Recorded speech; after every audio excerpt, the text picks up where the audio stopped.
Hi cuties! So, today Scout learns Praetorians. Before we start, I'm sorry this has taken so long. Honestly, I have no excuse this time. My personal problems are in the past. It's just a case of the weather has been lovely here. It's very rare it's this warm in England, so I've simply been outside enjoying the weather. I've been going to town, so I haven't had time to get content knocked out.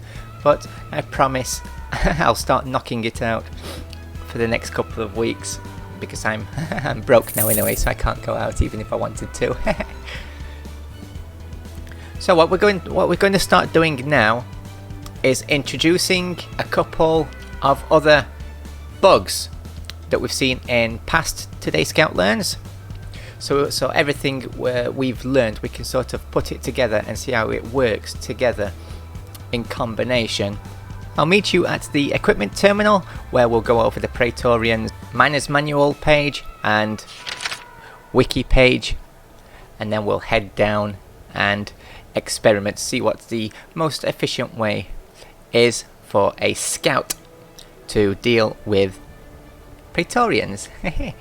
See you in a moment. Zippity! Allow me to illuminate the situation.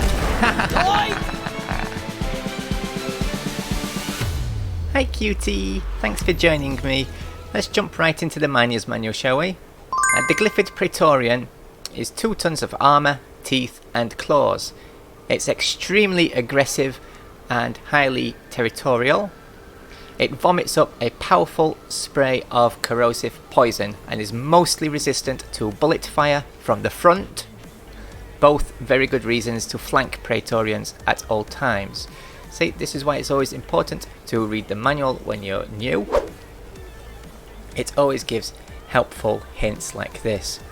Praetorians will spray at you from the front, and it has heavy armour, but more on that in a moment. Furthermore, R&D advises standing well back once one of these beasties go down. Their poison sacs tend to rupture, covering the surrounding area in a deadly cloud of poisonous vapour. Now, this is a very good way for scouts to use this, which I'll demonstrate in a moment. So what about the wiki? What does the wiki say here? Well, we know from the wiki that the Miner's Manual leaves out a little tidbit. The Glyphid has a larger mouth than the other bugs, and it is unarmoured. Now, the mouth is not a weak point, but what you think of its weak point at the back, the big green blob, its abdomen, is only a ×1 weak point, which means if you don't have weak point bonus on your weapon, it's meaningless. So you don't have to circle round to get the Praetorians weak point at the back. If your weapon doesn't have weak point damage, say you've gone blow through, then you can just aim for its mouth. But of course, just don't do it while you're standing too close to it. Praetorians are fairly common, so you'll run into them quite a lot. And now and again, there's a special swarm that is solely Praetorians, their Praetorian swarm. Its base health is 750. That goes up to 1050 on Has-5. Its base health with a full team is 825. That goes up to 1125 on Has-5. Its primary attack is the acid spray, which the gunner's shield does not protect you from. So if you have a gunner in your team who's dropped his shield, don't stand in that thinking you're safe from Praetorian spray. The spray is deceptively long as well. Don't rely on the visuals. I can't feel my beard! Help! Because it will get you at ridiculous distances. I mean, my god, that spray can hit you from the other side of the cave. You can be in a separate cave system and it'll hit. You can be on a different biome. You can be playing you can be playing Doom Eternal, and Praetorian spray will hit you in the face from a game on Deep Rock Galactic you had last week. It's ridiculous. You're sat in the toilet tomorrow morning and Praetorian spray just jumps out your computer and hits you. Yeah, the spray is... Don't stand too close to its front, and don't rely on the visuals. Other than the spray, it can also strike you with its legs and bite you. Now to the cloud. The poisonous cloud is of course flammable, which is an excellent combat tool for scouts who have the boomstick with the fire mod. Or say you've got the bolt shark with the fire bolts. The fire bolts does light it, but if you're not a big fan of the cloud, don't worry. A frozen Praetorian will not release its death cloud, i.e. cryo grenade, cryo bolt. Now the Praetorians, despite being quite tanky, and you definitely don't want to be cornered by one in a bad tight corridor, but other than that they are very slow and not too smart. Before they hit with the spray, they'll come to a halt. That's the perfect time to sidestep or grapple behind them. While they're using their spray, they're stationary and can't turn around. There's a couple of variants. There's the Frost Praetorian, who basically does the same thing, except instead of toxic spray, it's cold spray, which will freeze you. And my least favourite of all the Praetorians is the radioactive Praetorian, found in the radioactive exclusion zone. They radiate the area. It's quite a large AoE, and my god, that hurts. So you don't want to be stood too close to one of those. I particularly hate these because they're hard to get up close to with the boomstick or to melee. Unlike the other two Praetorians, which you just run behind them and smack them with your pickaxe, but the radiation hurts on these. As the attack is more of a AoE aura, so it's all around it and not just spraying at you. So now we've got the details out of the way, why don't we go down and do the fun stuff, testing out our weapons and see if we can find efficient builds to deal with Praetorians in certain situations as a scout. As I said, we're going to start adding bugs in from previous episodes from now on too. Just bear in mind, because of my brain damage, my aim is not really as good as it used to be before it. My hand-eye coordination is not all there. My reflexes are slower than it used to be, and my hands are shaky as well these days, so I'm not too accurate. So that's what I build my weapons around.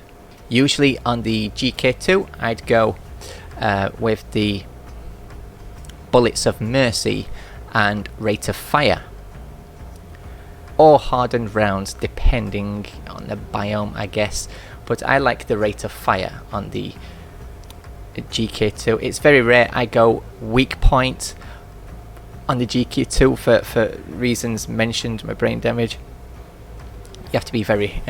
I find the damage output of a single GK2 bullet is just too low for me to justify trusting solely my aim. Remember, I mostly play on Has-5, where it's total chaos. I don't trust myself to be fast enough to hit weak points accurately all the time with the GK. But here I've gone down with weak points. And of course no overclocks, as this series is geared more towards learning scouts and lower level players who maybe haven't got overclocks yet. So I keep it as vanilla as possible, using only the mods that come with each weapon. So I went down with the GK2, Zux, and IFGs, conductive bullets of course, on the Zux. I'll see you on Hoxus. Speed limit set too slow.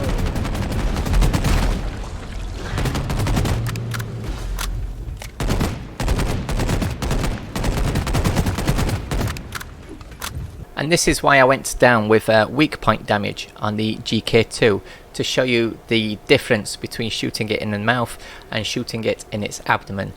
Shooting it in its abdomen is only worth it if you have weak point damage. There's certain overclocks you can take, AI stability engine for example on the GK2, or just take the weak point modification that gives you a 20% weak point damage bonus, which actually still isn't that much.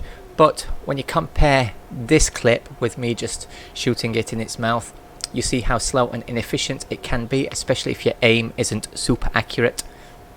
Compare that with its weak point, with the weak point damage bonus on the GK2. Slow down, please.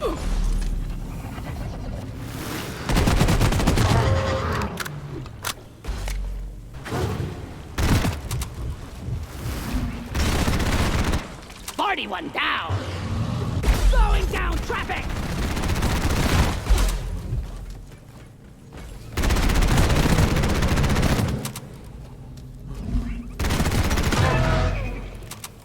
As you can see in that second clip, it was much faster thanks to the weak point damage on the GK2. Personally, I don't use it. As I said, usually in a real game, I'd probably go rate of fire or hardened rounds due to my aim. That's my personal preference, but then I don't really use the GK2 that much except in very extreme specific circumstances, or if I just fancy a change. But without the weak point damage, taking a Praetorian out using its weak spot would take the exact same time as it would shooting it in its mouth. So you have to keep that in mind. And the Zuks with conductive bullets of course performed very well against the Praetorians. I was using blow through rounds there. So the GK2 with weak point damage and the Zuks with conductive bullets didn't do too bad, but can we do better? Let's try one of my personal builds. This is a build I use in Has-5 quite a lot. I'm going to go down with the Drac using PCF and accuracy, the boomstick with double trigger, and the fire mod. Lighting!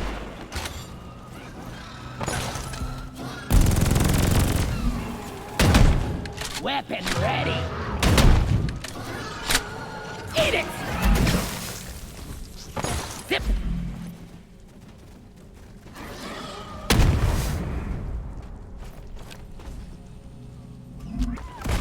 Lighting up!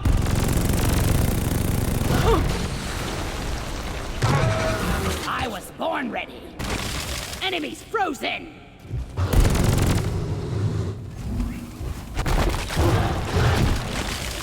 Pickaxe and chill. Glyphid Praetorian and Lemon wants to be overheated. What's this?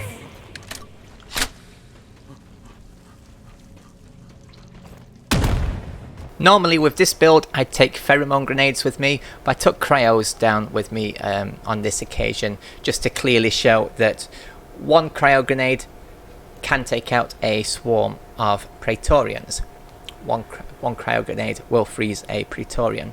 On the Drac I'd usually have bouncing bullets or a thermal exhaust feedback, but that was completely without overclock. And I think it perfectly demonstrates why I love PCF. I'm starting to enjoy. I still love Splash, especially as a bouncy bullet enjoyer. Anybody who's watched my previous videos, you know how much I love bouncy bullets. So I go with splash damage, but PCF I think is starting to overtake it as my favourite. You get a 15% chance to electrocute, which sounds low until you factor in how fast you're firing the Drac.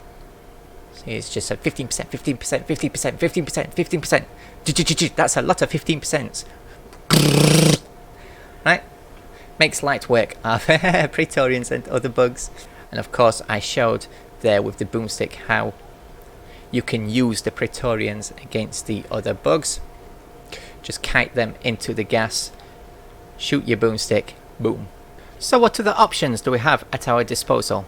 One of my favourite tactics in game is to let the bugs have a taste of their own medicine. That is, take pheromone grenades.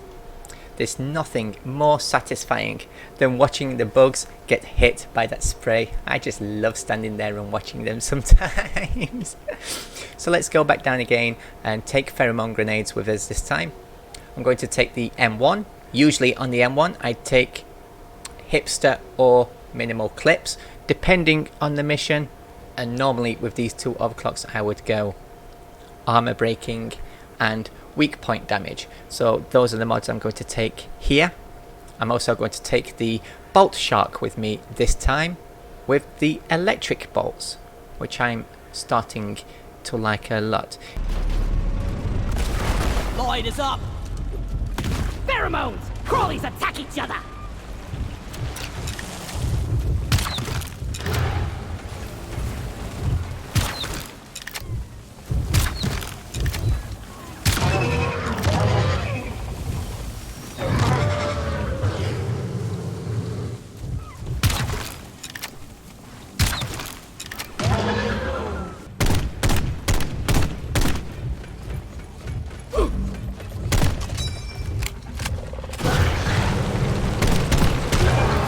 Hold your breath! Guess what is leaking!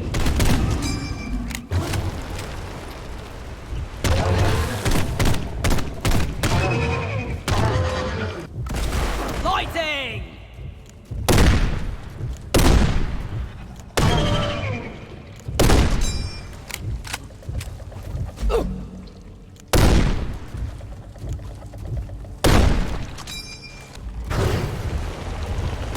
Keep your friends close and your enemies closer. I got the Praetorian. What's the gas?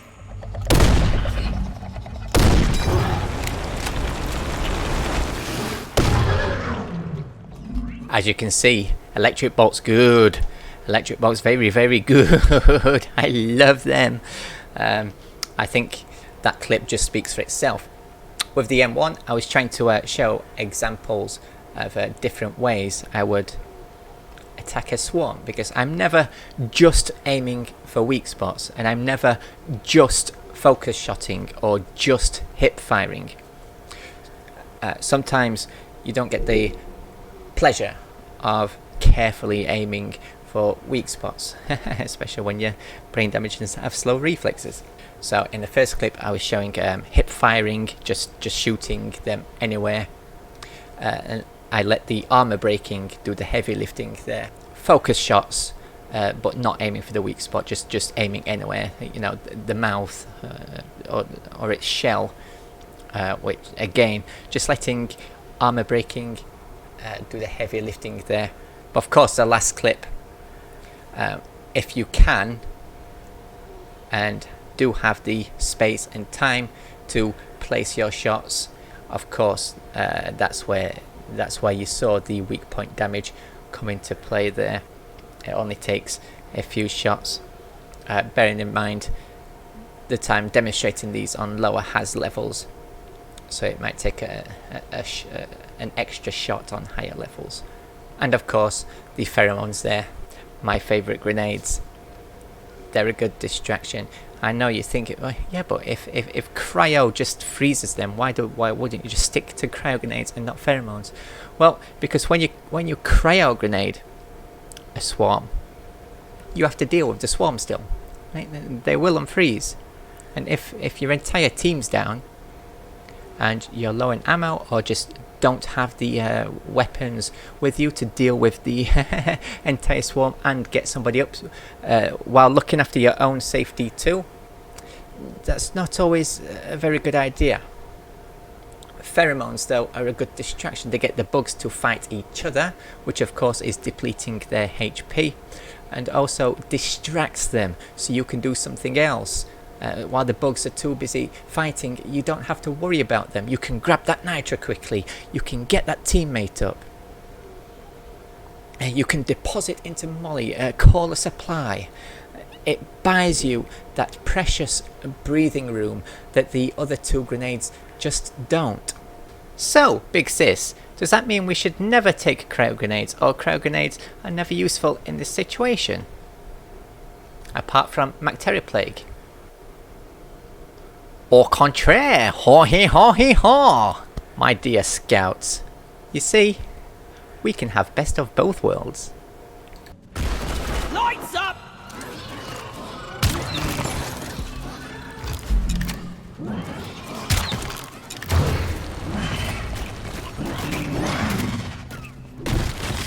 Yeah! You're cute, but you're dead.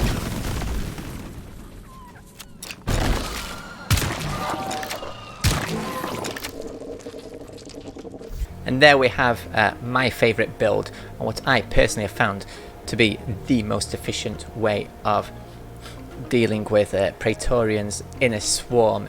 Remember, we're starting to incorporate other Glyphids into the mix that we've already met. You see, we had slashers there, we had grunts there, we had Steves there, guards. All it took was a pheromone bolt and a cryo, and that was it. All you had to do there is finish it off. I could have very comfortably got a teammate up there.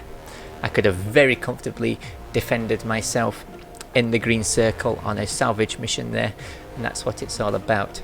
But do remember never to stick to one build, and do remember the same tactics doesn't always work for every bug, and that's why we're going through the bestiary one at a time, and then slowly incorporate more and more and more into the mix, and hopefully by the end of the bestiary we'll be mixing and matching tactics to go along with the weapons we have. So this has been quite a long one. I'm sorry it took so long, but I'm going to leave it here. I hope you enjoyed it. If you have, please comment, like and subscribe. I very much appreciate that. Thank you very much. I'll see you soon. I think the next one is oppressors, so that should be interesting. What I'm going to try and do as well is I'm going to try and do 2 Today Scout Learns per week. What am I going to do is like one day I'll do Today Scout Learns Bestiary, this one that we're doing now, and then Today Scout Learns missions, or Today Scout Learns perks, or something. If I can find the time and the energy, I'll squeeze in 3 Today Scout Learns in a week, because there's a lot of content and material to go through, and there's a lot of things that we as scouts can learn and incorporate into our games, both as solo players and as team playing scouts. So that's sort of my plans. So maybe we can start incorporating different perks into our experiments. Anyway, I've been blabbing long enough, so I'll see you next time. Bye bye. Bye bye.